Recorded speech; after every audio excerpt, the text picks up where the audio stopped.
नमस्कार दोस्तों। आज का अपना टॉपिक है सेकेंड वर्ल्ड वार, द्वितीय विश्व युद्ध।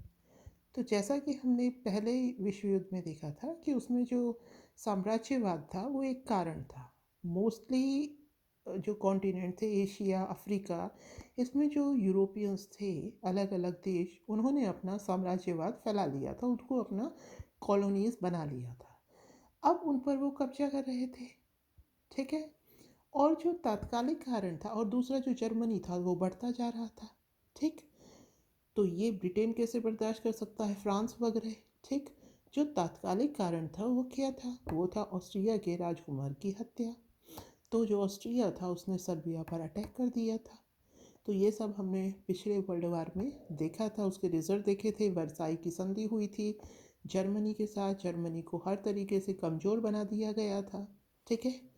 अब हम चलते हैं सेकेंड वर्ल्ड वार में। अब इसका कारण क्या रहेगा, देखिए, जर्मनी को बुरी तरीके से तोड़ा गया है, तो सीधी सी बात है जर्मनी बदला लेने की सोचेगा।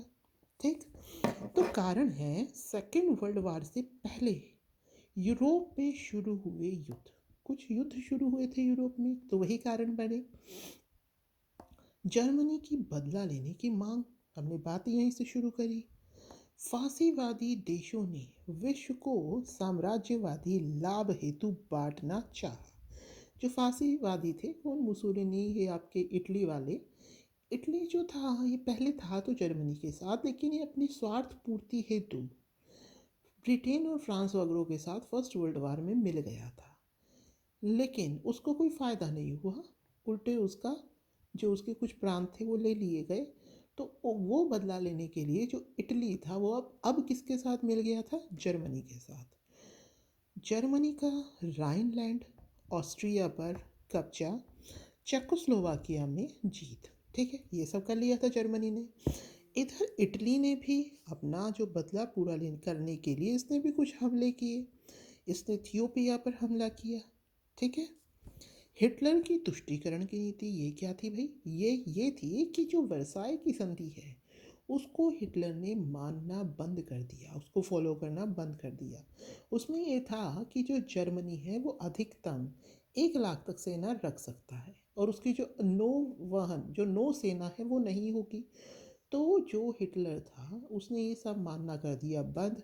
8 लाख तक सेना ले गया और वो और जो कंट्रीज थे उन पर अटैक करने लगा। इटली का थियोपिया पर हमला ये हम देख चुके हैं। तो ये जो शुरुआत हुई सेकेंड वर्ल्ड वार की, ये हुई 3 सितंबर को 1939 को। ठीक है। क्यों हुई, कोई ना कोई तात्कालिक कारण तो रहा ही होगा। तो तात्कालिक कारण था 1 सितंबर को, 2 दिन बाद शुरू हुई है, तो 1 सितंबर 1939 को जर्मनी ने हमला किया था पोलैंड पर। यह तात्कालिक कारण बना था इस युद्ध का। ठीक। फिर वही बात है इसमें, अब जैसे एक बार शुरू हुआ फिर जो अलग अलग देश है वही ग्रुपिंग वाइज अलग अलग बढ़ते शुरू हो जाएंगे। ठीक है। चलिए परिणाम देखते हैं इसके। जर्मन यहूदियों को मारा गया। जो हिटलर था यहूदियों से चिढ़ता था, तो एट लास्ट उसने क्या किया, उसने यहूदियों को मरवाना शुरू किया। हिरोशिमा नागासाकी का विनाश कर दिया गया। अमेरिका ने बम गिराया था जापान पे। जापान किसकी साइड था इस बार जापान साइड में था आपके जर्मनी के। जापान, जर्मनी और इटली ये तीनों इस बार मिले हुए थे। ठीक है। तो क्योंकि जापान किसका साथ दे रहा था, जापान साथ दे रहा था जर्मनी का। तो अमेरिका ने क्या किया, जापान को शांत करने के लिए उस पर क्या गिरा दिए, बम गिरा दिए। जर्मनी का 4 क्षेत्रों में विभाजन कर दिया, और जो प्रत्येक क्षेत्र है वो विजयी शक्ति के अधीन हो गया। ये एक्चुअल में हुआ क्यों, जर्मनी तो काफ़ी स्ट्रॉन्ग था। एक्चुअल में इसलिए हुआ कि जर्मनी ने अपनी ताकत का गलत उपयोग किया। इसने पोलैंड पर आक्रमण किया। ठीक है। फिर फ्रांस और रूस और ब्रिटेन से एक एक कर ये बढ़ता चला गया। तब कोई भी देश अगर एक साथ कई देशों से युद्ध करेगा तो उसका तो हारना स्वाभाविक ही है। अंत में जब ये रूस से युद्ध करने लगा तो वहाँ तो वेरी टेम्परेचर जो है वो क्या है, काफ़ी कम है। ठीक है। तो तब तक जाते जाते इसका हार क्या हो गई थी, इसकी निश्चित हो गई थी। ठीक है। तो एट लास्ट क्या हुआ, जर्मनी का 4 क्षेत्रों में विभाजन हो गया। प्रत्येक क्षेत्र विजय शक्ति के अधीन हो गया। जर्मन सेना भंग कर दी गई, जर्मन की जो सेना थी वो क्या कर दी गई, भंग कर दी गई। ठीक है। जापान अमेरिका की निगरानी में चला गया, तब से जो जापान था वो अमेरिका की निगरानी में चला गया। आपको पता होगा कि जापान में जो सेना वगैरह है वो किसकी होती है, अमेरिका की। विश्व का दो गुटों में विभाजन हो गया, एक तो आपका साम्यवादी जो कि सोवियत संघ है, एक है पश्चिमी गुट जो कि अमेरिका का है। ठीक है। वही इसके बाद में वो कोल्ड वार जो चला था रशिया और अमेरिका के बीच में, सेकेंड वर्ल्ड वार के बाद में क्या स्टार्ट हो गया था, कोल्ड वार।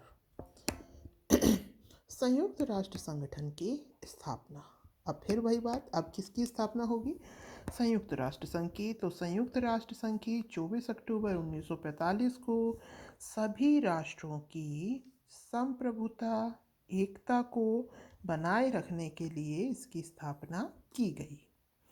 सदस्य देशों की आर्थिक, सामाजिक, सांस्कृतिक और मानवीय समस्याओं को सुलझाने में अंतर्राष्ट्रीय सहयोग प्राप्त करना। क्यों हुई इसकी स्थापना, कि जो सदस्य राष्ट्र हैं उनकी आर्थिक, सामाजिक और सांस्कृतिक और मानवीय जो भी समस्या हैं उसको हम सामूहिक रूप से क्या कर सकें, सुलझा सकें। इसलिए 24 अक्टूबर को 1945 को संयुक्त राष्ट्र संघ की स्थापना की गई। ठीक है। तो ये थे द्वितीय विश्व युद्ध के कारण, ये थे इसके परिणाम, और ये थे लास्ट में संयुक्त राष्ट्र संघ की हो गई स्थापना। कोई भी टॉपिक पढ़िए तो उसके क्वेश्चन फॉर्मेट आपके दिमाग में चलता रहना चाहिए।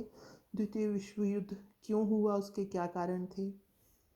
आपको पूरी पूरी कहानी याद नहीं रखनी है, आपको केवल पॉइंट्स याद रखने हैं। तो देखिए, जो मैं आपको लग रहा होगा कि मैं केवल पॉइंट्स में नोट्स बना रही हूँ, तो ये मेरे शॉर्ट नोट्स हैं। ठीक है। आप 2 से 3 बार चैप्टर को पढ़िए, फिर उसके बाद में आप भी अपने शॉर्ट नोट्स ही बनाइएगा। लॉन्ग नोट्स बार बार नहीं पढ़े जाते। ठीक है। और किसी भी टॉपिक पर जो महत्वपूर्ण चीज़ें हुई हैं उसके अलावा आपको 100-150 वर्ड्स में आप उस टॉपिक को मेंशन करो, इतना पता होना चाहिए। हमें पीएचडी नहीं करनी। ठीक है। क्योंकि जिससे कि अगर 20 मार्क्स में क्वेश्चन आए तो हम उसको उतना लिख सकें, 50 मार्क्स में आए तो उसको उतना बता सकें। तो उतना जो मटेरियल है वो होना ज़रूरी है। ठीक है। तो उम्मीद है आपको ये समझ में आया होगा। जैसा भी लगे कमेंट कीजिएगा। धन्यवाद। Have a nice day.